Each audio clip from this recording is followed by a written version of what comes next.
Welcome back everyone, Tina here, and in this video today I'm going to show you how you can create your own contracts and documents templates, or just simply even create a content library with different elements or even entire pages that you can pull out of your library into documents and contracts when you are creating new ones. So now let's say you are hiring new people all the time, but for different positions.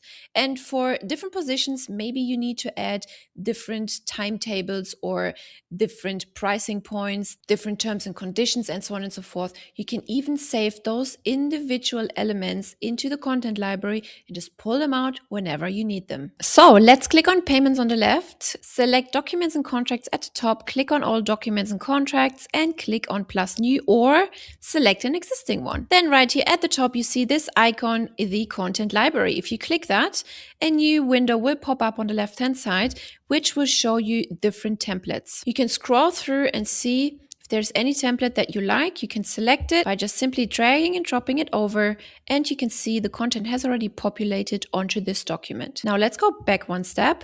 Let's click on content library again. And if you click on custom, that's where your own custom designs would show up. So let's create one. Let's click on the add element button. Let's say we want to add an image. We want to upload an image, and let's select this one. And then right here, once you hover over the image, and let's say you want to save this image in your content library, you just click this button here, add to content library, and then give it a name.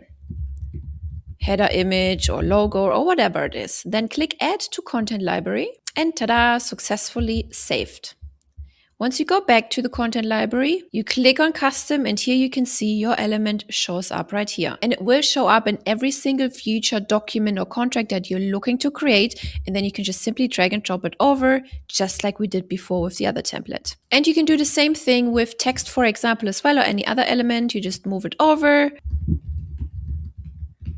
Maybe you want to add your address or anything like that. That stays the same all the time. Same scenario, you just click on add to content library, give it a name, click add to content library, and it has been saved. Again, let's check it. Click on custom, and here you can see both of these elements showing up. And if you wanted to save entire pages, you can do so too. So click three dots right here, and then click add to content library, give it a name, click add to content library, go to custom, and see this entire page has been saved with all the elements on it. Now let's just do that with a second page. Let's click plus. Let's pull it from the custom library. Let's drag and drop it over. Ta-da, here we go. And you can then go ahead and customize the text here as well.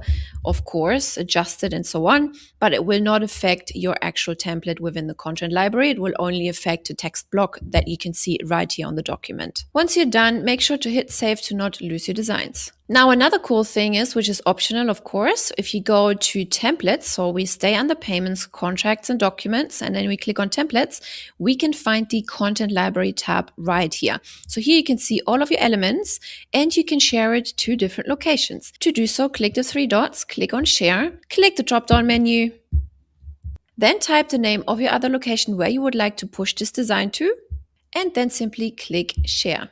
And the template has successfully been shared. Workflows, triggers, and notifications will continue to function based on the status as configured, so nothing will be affected by these design implementations. There is also no limits on how many elements you can save. And of course, you can go in, rename an element, or just completely delete it as well. Now, I hope you like this feature, which will help you to create documents and contracts a lot faster based on this content library. Don't forget to hit the subscribe button, leave me a like, and maybe a comment or a question, and I will get back to you within the comment section.